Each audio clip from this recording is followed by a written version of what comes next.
The question from Eddie. You read it. Yeah, I'm not. Start with that after the shots. After the shots. Okay. All right. So Michelle got to take 2 shots to catch up. he got to No.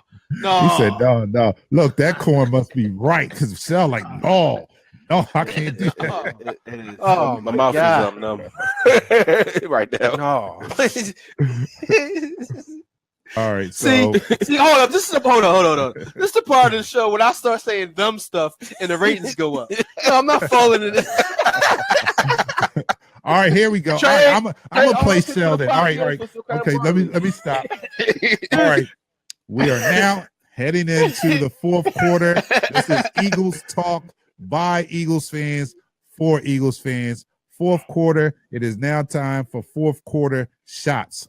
We are toasting now to our fourth quarter topic, which is we're going to have questions from our followers on Facebook. You're watching and listening to Eagles Talk Facebook Live show and listening to our podcast. So here we go. Everybody ready? Everybody out there ready? Okay, here we go. 1, 2, 3. Boom.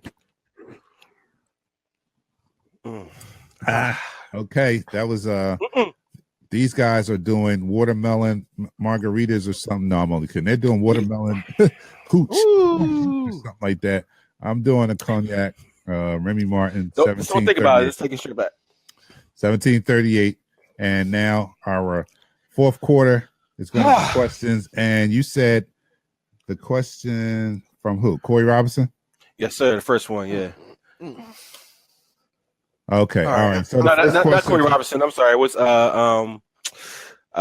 Eddie. I think it was Eddie. Where is it? Oh, okay. Oh no, not that. We're not. Oh yeah. All right. Well, we'll go there. The Sixers play aggressive. Yeah, I just want to answer that one question before we went on to the comments from our listeners. Eddie said, guys, was it just me or do the Sixers play fast and aggressive without Embiid? I actually believe they play the same because Embiid did run the floor. You got to realize the whole season Embiid was running the floor and they were playing fast. And they tend, when they came off the court, they were running slower offensive sets. And they tried different things during the season to try to put Embiid more or less down low so he can develop more of a post game than for him to be outside. Because the first 15 games of the season, all he was doing was trying to take outside shots. Yeah, I think the first beginning of the season was just conditioning. You got to remember, this is the most basketball he has played in his whole entire life, from high school to college to now. He's played over 40 games this year. He has never played that much basketball in his life. And after he got past 25 games, he started playing better and better and better. And his game has exceeded the progress that everybody thought he was going to. Like I said, if he was just a guy that just sat outside and shot 3 points, he could make a career just doing that. But he has an inside game. He has an outside game. He has a handle. And don't forget about his defense. He can strip the ball, and you're not going inside on that guy. He's going to knock it back into South Philadelphia pretzels. You're absolutely right. I'm going to take the place of Shell and saying something ridiculous after 4 shots. And I'm saying we need to trade Embiid now because we don't need him, obviously. We don't need Embiid. We need to trade Embiid now while he's at his highest level and get another number 1 pick for him. That's what's up.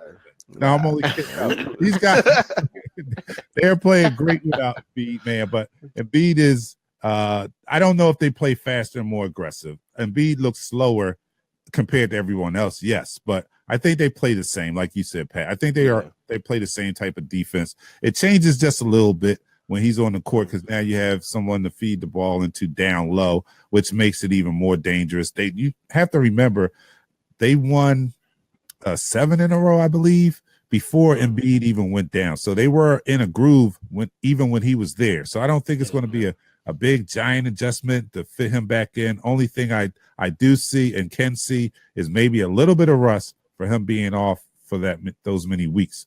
But I think they continue to be dominant when he comes back. Let me go to another question. Corey Robinson says, y'all see Denver release CJ Anderson. Would you guys try to package Ajayi to them for more picks, then get a running back in the first round. What do you think about that? Can I say something? No, Go Shell, you ahead. can't. I wanna say No, something. Shell. All right, I Let think Snell go. I think because Foles has won the Super Bowl, he was a Super Bowl MVP. We should trade Wentz and get 2 first-round picks for the next 2 years. All right, you're not drinking that All no right, more. take that. You're I'm not glad drinking they that didn't no take 2 in a more. row. Did you guys hear that? Did everybody hear that? I'm gonna play that. I'm gonna replay that in slow motion like a football replay. We should trade Wentz. For Since 2. Foles- I wish I could see Pat right now. You guys, you see that? You gotta You want be to kidding me, trade yo. You gotta be kidding me, man. trade Wentz and get how many picks? How many picks we can get for Wentz? 2. I think we can get 2 first-round. first-round picks and a second-round pick for him. Yeah, definitely we could, but we're not going to do that. So because he's Thank you. worth two first round picks, we're not doing that. Brian Smith says, "Hell no." Hell no. No, you got to realize how he said it. He said, hell no. Brian Smith said, "Oh, Christopher Burton says, here comes the Shell trade." You know what? Something I just realized, and I should have brought up when we had our first quarter is with Worley. I wonder, is that trade now in jeopardy? I know I saw something a little bit earlier that trade may be voided now because it hasn't. The offseason program didn't start. He wasn't on the roster, so I don't know what's going to happen. We might get that trade back. We might get that. I mean, truthfully, we don't want him back right now. We traded him for a reason. For a reason. So I mean, that's interesting. And look, and didn't I read something about, was it him that said that he had a bonus that he could get for just being, was it him? Mike Wallace. Wallace has a bonus. He gets a roster bonus. No, he gets a roster bonus for being under 250 pounds. And he's never been even close to 250 pounds. It's incredible how creative they could get with the money. And you wonder how they fit people under the cap. You're like, we didn't have any money. How they get it? Well, you have things like incentives written into the contract. All right, dude, if you eat 3 chocolate chip cookies before you come into practice, we're going to give you like 500,000. We write that off. So it's funny how creative these guys can get. Let me go to some comments. Brian Smith said, I know this man didn't just say trade Wentz. Corey Robinson, you need to give him the mute button. You know what? I have a mute button. Next time he does that, I am going to push it for him. Clark Burr says, dude, you smoke on top of the moon. You smoking on top of that moon. I'm going to say something. I know the wacky weed is legal in some parts of the country. I never smoked the wacky weed. That's never. Good. That's great. Never smoked the wacky weed, man. Yeah, and for my future political aspirations, neither have I. No, I'm gonna I never inhaled. All right. Eddie says, since we are talking crazy, let's go for Dez. All right, that's something we can talk about. We haven't talked about Dez. Dez is out there. Everybody knows it. I will get him. I don't want Dez. I do not want Dez. I'm sorry. But Dez to me is number one. I don't think he's as talented as you think he is. Nah. I don't think he is. I don't think he can run the whole root tree, and I don't even think he can run a great deal of it. For 6 years, 6 consistent years after coming into the NFL after his first year. No, he didn't. No, he didn't. Get your computer and look it up. I just looked at the stats. He ain't do nothing for 6 years. He had 3 consecutive great years. He had 6 years. No. All right. He's only been in the league for 8 years. I'm talking about his ability to go up top and get the ball from the top shelf, man.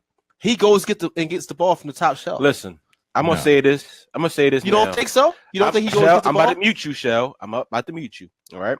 I'm gonna say this. The last experiment that we had at our receiver was Austin Miles from the Cowboys. You don't need nobody from the Cowboys coming here. You don't need nobody. I agree with you. All right. I don't want him. I hate Cowboys. I hate Cowboys. I hate fans. I don't particularly like horses too much. You know what I mean? I just keep it 100 with y'all. But Corey Robinson says Dez made out his money out of being athletic, but he's losing that now. Yeah, I think so. And I think that he playing with Romo, he was able to run undisciplined routes. and Romo was good at improvising and getting him the ball. It's a different thing when you're in a system where you need to run that route.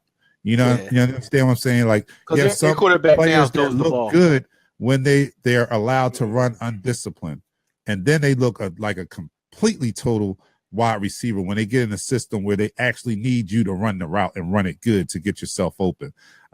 What's my man's name? Chad Ocho Cinco. Great example of that. Great. He's working with Nelson Aguilar right now on the footwork. Well, he had great hands and all that, but he wasn't the greatest disciplined route runner. And he couldn't remember the playbook. When he left Cincinnati and went and played with a real quarterback up in New England, they were like, "Oh no, you're not the guy we thought you were." You know what I mean? And I think Dez is like that. On top of the fact that I don't like his attitude. I'm sorry. That me first attitude, we can't use that around here. We really can't. That's even more cancerous than Darryl Worley. You know what I'm saying? That we cannot have that come into the locker room. So I'm glad that we don't have any interest in him. Let me go to a couple comments. But Pat, what do you think about bringing this? First and foremost, the team already shot it down. We have enough receivers that fit our culture, that fit our scheme, that's young enough to be very productive in our system for years to come. Like you just said, Dez Bryant is a me-first athlete, man. He's a me-first receiver. He's a diva receiver that we don't need right now. We don't need a diva-type player. We have more or less everybody eats, you know. We if you're not starting, you're still happy for the guy that's starting because you might end up getting in there, and vice versa. You know, how he's going to act when he's not getting the ball. We haven't received one ball in the second half. I mean, just look at the Super Bowl. The first half, Alshon Jeffrey had about 6 catches. Then for the rest of the game, he had one more catch. I mean, how would Dez Bryant feel like that? All right, Corey Robinson, if we signed Dez, who would he start over? Nobody. You know what I'm saying? He wouldn't even start over. He sweat nobody. Nobody, baby. I'm gonna say this just like I said during the season. And I'm gonna say it for the Sixers also. The scariest thing in the world is not a superstar. The scariest thing in the world is a team. A team. When everybody plays together. Right, and that's what we have. So we don't need a selfish person. That's the fourth quarter. That's the end of it. Let me get a couple comments before we get out of here. Corey Robinson or Deion Brown. We don't need Dez. I draft Cortland Sutton instead. I want to let y'all know my face is numb right now. Corey Robinson. The only thing I use Dez for is to play the Cowboys. Eddie Alfonso says yes, Corey. He's laughing his ass off at that. All right, guys. This has been a very good show, very productive show. Remember to go and follow us on Facebook if you have not yet done so. Go to our YouTube channel, subscribe, but especially go get our podcast and listen to us. You don't have to dedicate your eyes and ears, just your ears when you listen to the podcast. So go to iTunes or your favorite podcast app on the Android platform. Search Eagles Talk. We're right there. And download it. I told you about the new format. The podcast is broken into 4 quarters, just like the show is now. So you can listen at your leisure in little bite-sized pieces.